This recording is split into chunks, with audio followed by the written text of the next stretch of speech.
Okay, hi again. This is my day two of Russian aggression in Ukraine. My yesterday video somehow was blocked on YouTube. I tried to appeal on this, but I'm not sure if they will get it back. So this time I've decided to make it without these videos with what happened, but I will put in description of this video a link to a Telegram channel which I use for myself, and the latest news on what is happening here with videos and photos are there. So this way, if you're interested in and you want to see all this stuff, what is happening here, I will just put this link and you can use it for yourself. And generally, today it was quite similar to what was happening yesterday because it all started with the cruise missiles. Early morning, like 4 or 5 o'clock, different cities in different time. There was a story in Kiev. A friend of mine, he wrote me in the morning, and he said that he's staying in Kiev with his family and his son. He woke up somewhere at 5 o'clock in the morning, and he told his dad, my friend, that uh, it will be bombing, and in 10 minutes the bombing started. So this creepy story, but yeah, that's what happened. And there was a kind of or cruise missile was shot and down by our air defense system, or a plane or something that fell in Kiev, and there was more bombing in different cities. There was also trying to attack Kiev, the capital. They used some special forces, but all of these landings and other Russian troops were destroyed and killed in Kiev. So now it's clean. There were more fights on the roads to Kiev and to other cities, and more Russians died. At this moment, is our official government says that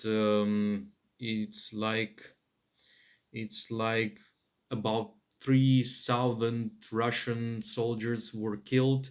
Over 500 different military vehicles were destroyed. Over 80 tanks were destroyed. 10 planes, 10 jets, and 7 helicopters were shot down for these 2 days, like day one, day two, generally. Also, there was yesterday there was a story about this island called Zmiyiny Island. If you want, you can Google it, because it's kind of a small rock in the sea, and it's very close to a sea border between Ukraine and Russia. And so there were two big warships that came there, and they told to our small group of border control troops that, guys, you need to surrender. And the answer was, go and fuck yourself, Russians. And there was like 60 hours of fight. Everything on that small island was destroyed by the warships, and everyone got killed. And after all this ends, I think that these guys will be heroes, because they are heroes now. 13 Ukrainian soldiers that was standing on the Zmyiny Island, and the ones who told to Russians, "Go fuck yourself, Russians," and that's what happened. Yeah.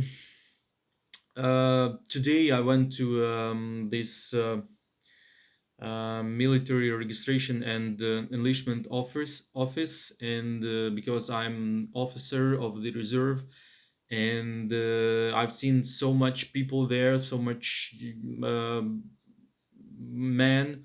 I spent there like 2 hours, and I decided not to stay more because two big lines, and I will go tomorrow morning to sign a statement. So I want to go and uh, not to war, but to our group of local military, which will be used only for local purposes. So I don't know whether I'll be able to make this video tomorrow. I hope yes. I At least I will try. And yeah, Ukraine fights. Ukrainian army fights as much as it can. Everyone is so proud of what is happening now, because it's actually funny. The Russians say that they have no losers here in Ukraine, like they do everything what they want. But that's so funny when you see dozens of destroyed vehicles, tanks, and dead bodies of Russian soldiers, dozens, thousands of them.